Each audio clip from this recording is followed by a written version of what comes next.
Hello, great people. One of President Bola Tinubu's media aide, Temitope Ajayi, has disclosed that the core member, Ushie Uguamaye, popularly called Raye, that called President Bola Tinubu a terrible president, deserves to die by hanging. By that, what it means is that Corper, who is apparently in her early 20s, deserves to either die by firing squad or to die by hanging. What does this mean when this kind of statement is coming from a presidential media aide, not an houseboy? No, not a conductor, not a bricklayer, a presidential media aide. What does this mean? When does the state impose capital punishment? And what is the implication of this statement on the presidency of Bola Tinubu and even the media aide Temitope Ajayi itself? And what is the way forward for Nigeria in all of this back and forth? Is Bola Tinubu truly a terrible president? We'll be looking at this and a whole lot more on this episode with your short plug, Dr. Mosholade. If you missed my last episode on this topic, I encourage you to check my video catalog and watch it. But let me just play like a 15 seconds cut for you where Ushie Uguamaye, popularly called Raye, called Bola Tinubu a terrible president. Then when we come back, we'll be dissecting the issues as highlighted. Let's watch it. In this video, I just want to say to our president, I don't know if there have been any other president that is terrible, but you are such a terrible president. It is so hard. So I'm coming from the supermarket where I went to get foodstuffs and everything has gone up again. It's just like every single week prices increase. I want to know, what is the government doing about this increment? Is there going to be a particular time where prices will stop going up? Is there going to be a particular time where things are going to go back? Guys, why am I going to get a crate of egg and they're telling me it is 6.5? It doesn't make any sense that egg will cost 6.5. Like, I literally can't remember when egg used to cost 800.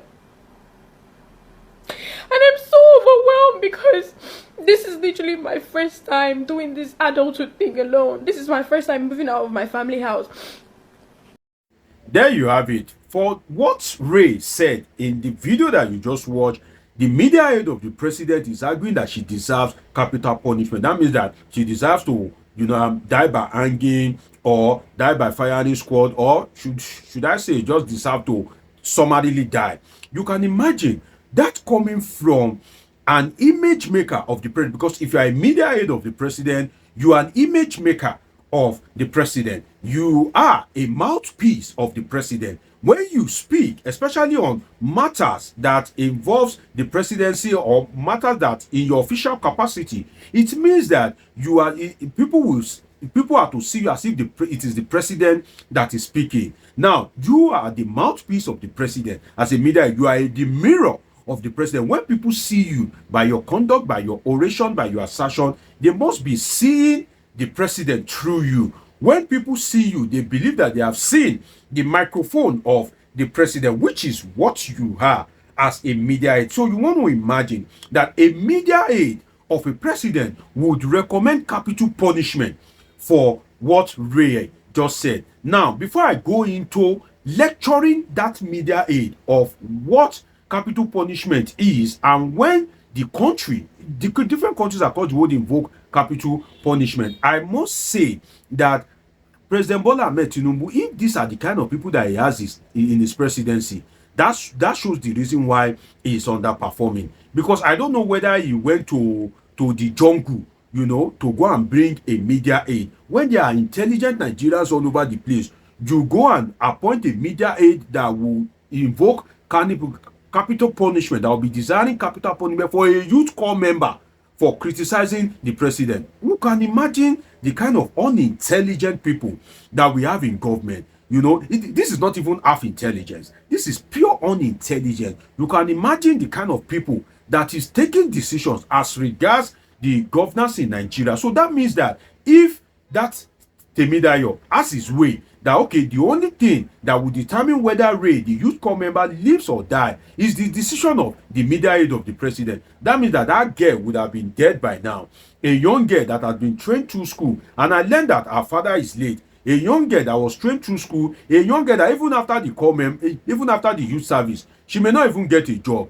And you are invoking a capital punishment for such a girl, then you need to go for some form of brain check. Because if that girl were to be your daughter, will you say that she should be served capital punishment. Now, when does the state, when does country invoke capital punishment? I'm sorry, I hate to see illiteracy at the highest level of governance. See, if you are a political society, you know the importance of government. See, government is what determines the kind of life that you will live, the kind of life that your children will live by their policy, by their action, by their inaction. So if you now have this caliber of people in government, then where lies the hope of the common man? Let us look at something. When does country invoke capital punishment?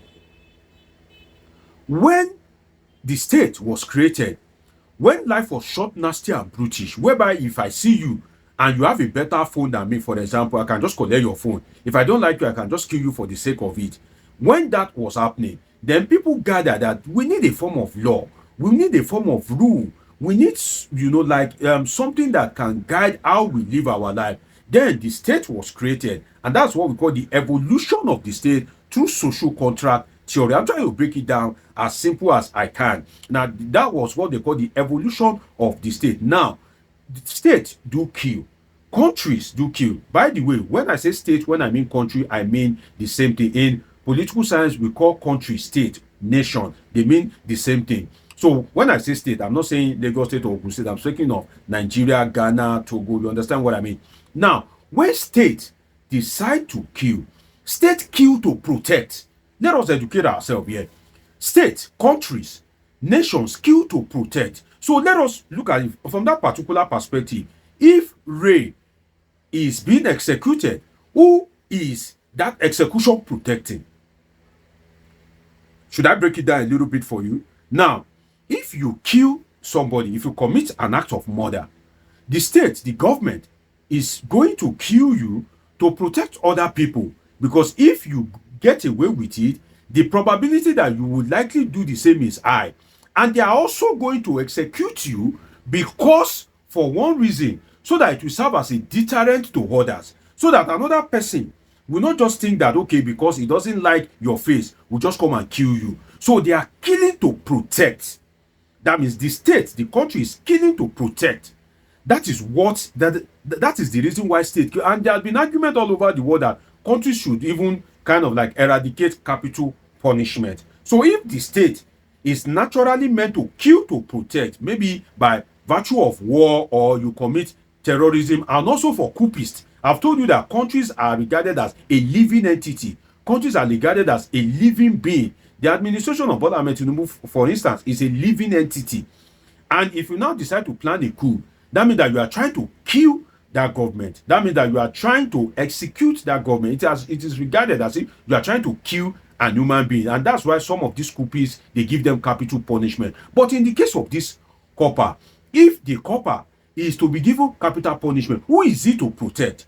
What he has, our action, creates monumental damage to Bola Tinubu. So you can see the level of unintelligence that we have in government. It is saddening. It is unimaginable that we have a presidential media aide. I'm not talking of even the head of a CEO that has just maybe 10 staffs should not speak like this, not to talk of a presidential media aide. What I can say is Nigeria now, wow. Now, wow, the level of idiocy at the highest level of governance is is alarming, is saddening. Now, if she gets capital punishment, imagine what will coupists get. Imagine if the youth corps member gets capital punishment, what will coupists, people that commit coup, what will they now get? People that commit murder, what will they get? Terrorists, what will they get? Boko Haramists, what will they get? ISWAP, Islamic State of West Africa, bandits, Modius Esme, what will they now get? If for somebody is saying Tinubu is a terrible president, in a democracy, a constitutional democracy, if you want her to face capital punishment, then what will these people that I've just listed, terrorists, bandits, Boko Haramists, what will they get? You see, Tinubu needs to be careful of that Temitope Ajayi, that presidential media aide. Needs to be very careful because those kind of people, they don't love you. What they love is your power. What they love is what you can offer as president. What they love is the benefit they are gaining from you. Tomorrow, when you are not in power, they will move to another person that is in power because they are only there because you are the president of the Federal Republic of Nigeria. If tomorrow, if it is Peter Obi, Atiku Abubakar, Rabiu Kwakwaso that is the president, they are ready to follow such a person. You saw what Daniel Bwala did. And another instance is Reno Omokri that is busy defending Bola Tinubu now, despite the fact that he's a core PDP loyalist. So what I can say is that, you know, I can tell me that Temitope Ajayi is playing what we can call the I love you more than God approach. You cannot love Tinubu more than the God that created him. So Tinubu needs to be aware of this kind of people. And the earlier, the better for Bola Tinubu to begin to select good people, because he's still going to face Nigerians in 2027. And if it is the way that they want to rule this country, then it will now be left for Nigerians to resist them with everything that they have. The hardship is real. The hunger is real. Somebody complain about hardship, hunger, a girl in the early 20s, and you are invoking capital punishment. May God help us in this country. It's very tiring. Like, it's tiring to be a Nigerian. You know, it's just as if nothing seems to be working. You look at the government, you can't find intelligence. You look at the roads are bad. You look for electricity, there's no electricity. What kind of a country is this? What kind of a country?